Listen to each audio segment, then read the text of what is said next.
We're going to start off today's Atlanta Falcons Today episode with some breaking and developing news here for the Dirty Birds, and trust me, it's not good. By the way, welcome into Falcons Today by Chat Sports. My name is Moose. The most recent push notification that we got from Shefty is that the sources are claiming Michael Penix Jr. suffered a potentially season-ending knee injury during Sunday's loss to the Panthers.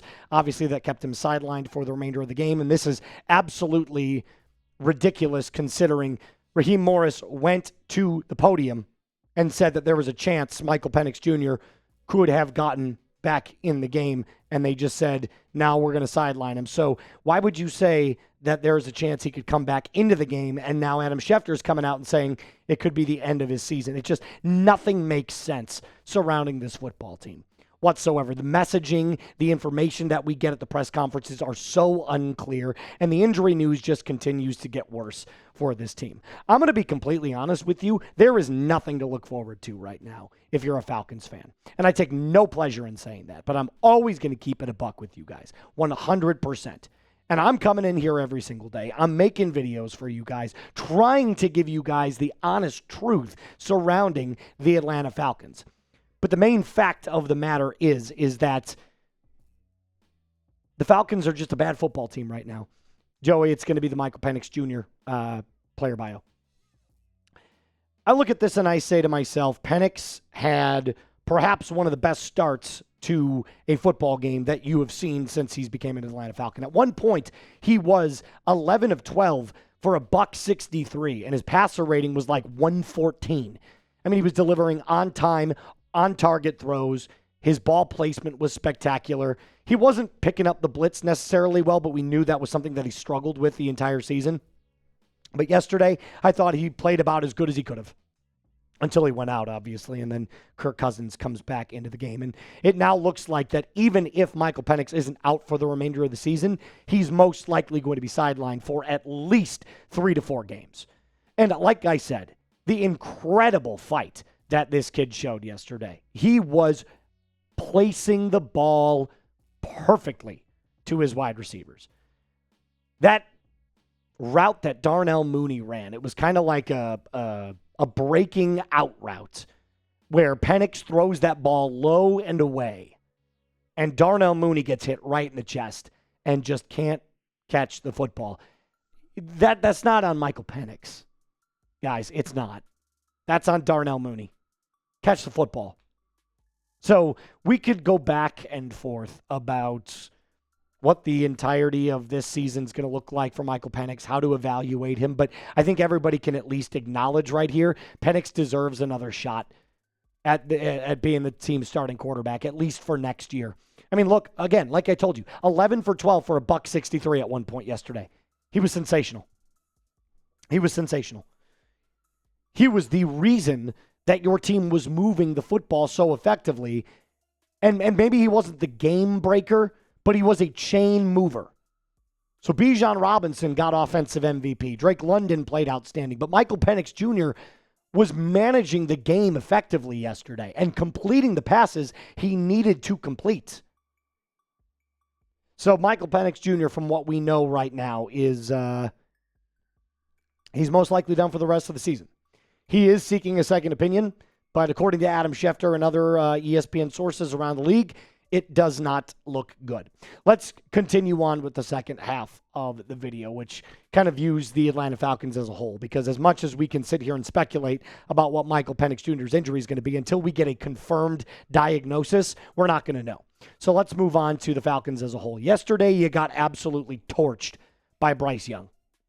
In fact, the two best games that Bryce Young has ever played in his NFL career are against the Atlanta Falcons. Week 18 of last year, he had a 123.5 passer rating, highest of his career, and yesterday was the second highest of his career. And that's a damn shame because, again, your pass rush showed up and made his life pressured at points throughout the game, but you still gave up 450-something yards to Bryce Young. I mean, it's just utterly embarrassing. And like I said, we're going to break down the rest of this game here in just a second.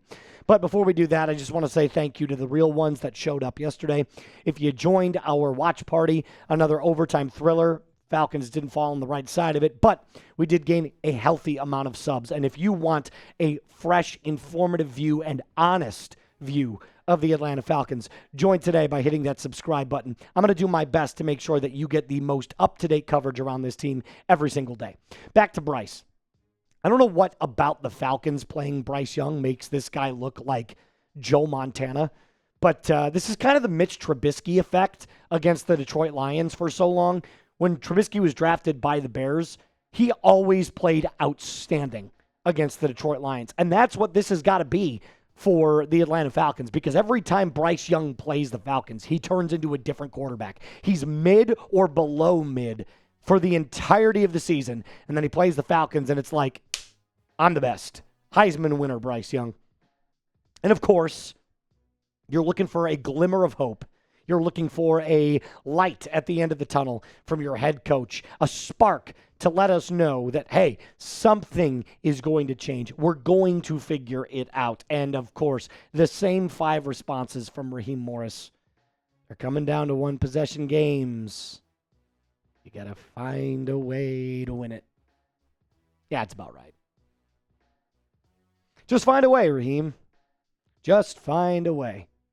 I might get that printed on a t-shirt next. Instead of fire Raheem, it's just find a way. In fact, maybe I'll use this photo as my next t-shirt idea. Find a way man and pistol boy, ready to fight crime and lose.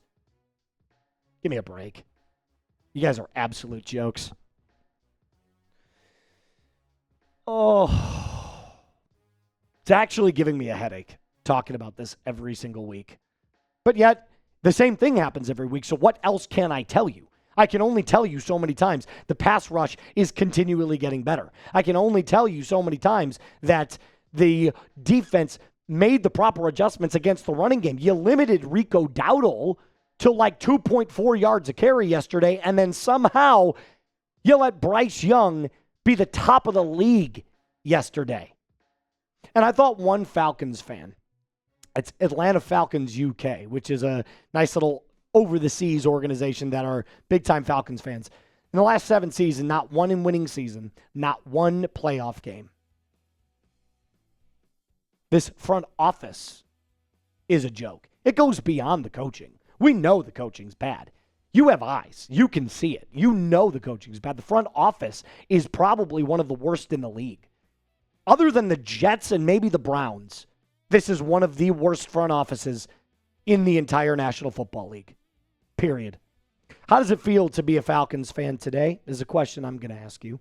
Get down in the comment section and let me know. Numb.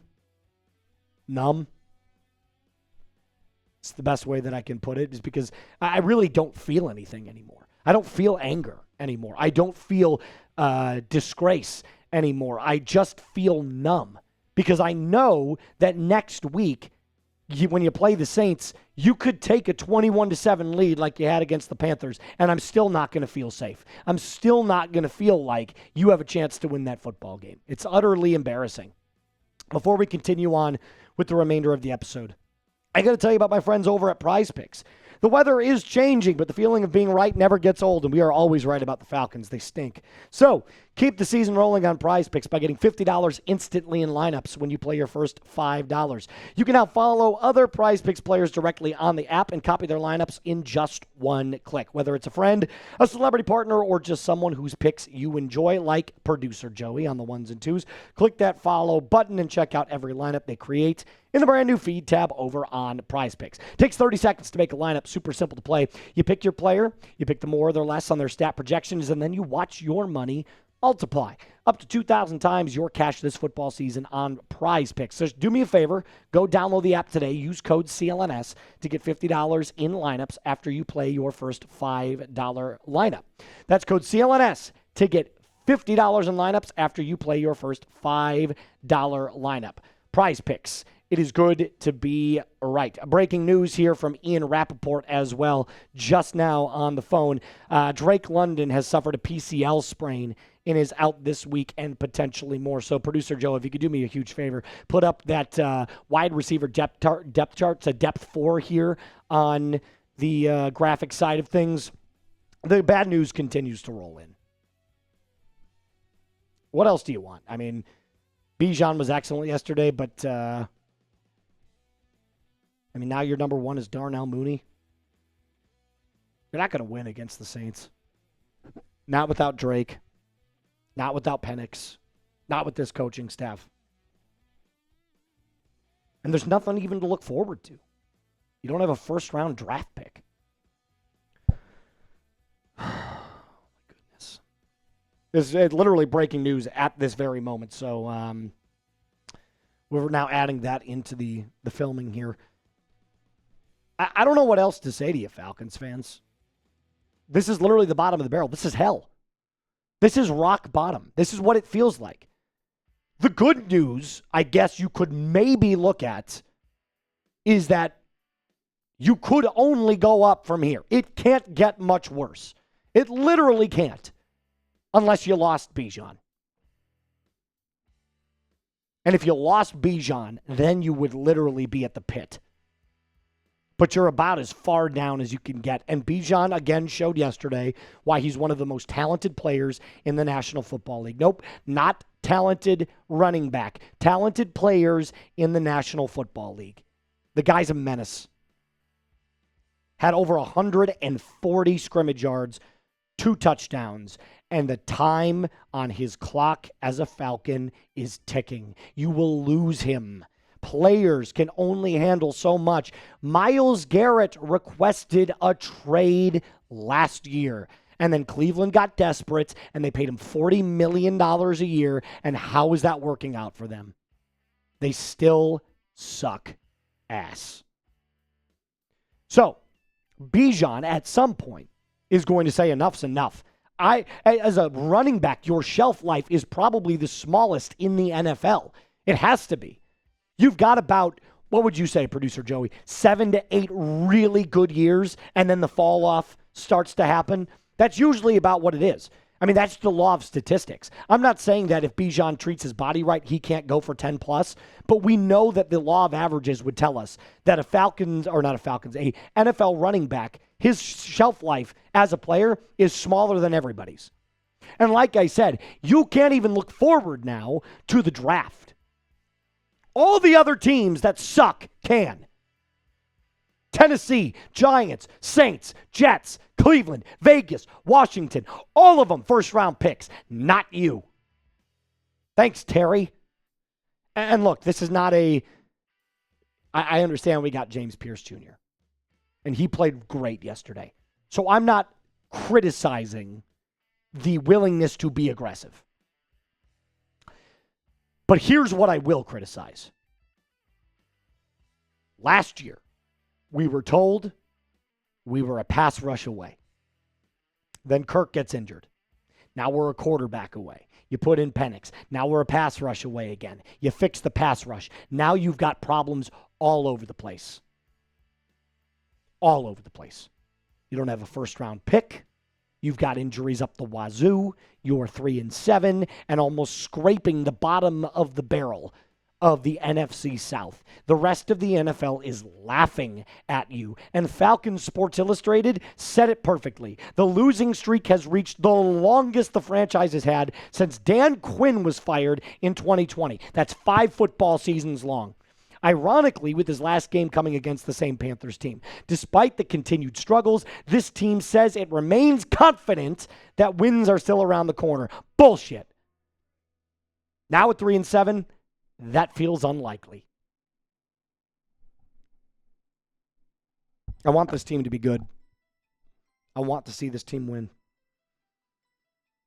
But until you identify that there's a problem, Terry Fontenot, Arthur Blank, Rich McKay, you're never going to win football games. Sure, you might win one against the Saints. Sure, you might win against the Titans. Sure, you might squeak out a win over a team like the Browns or the Raiders or the rest of the scrubs of the NFL, but you will never be serious. You will never be a true contender, and this Falcons fan base will quit on you. If it already hasn't. That's going to do it for us on today's episode. I'll be back with a little bit more of an injury update for you as we get them. Had to break some news for you in this episode surrounding Penix and Drake London. I'll make another video. It'll be out a little bit later today. As always, rise up and be cool.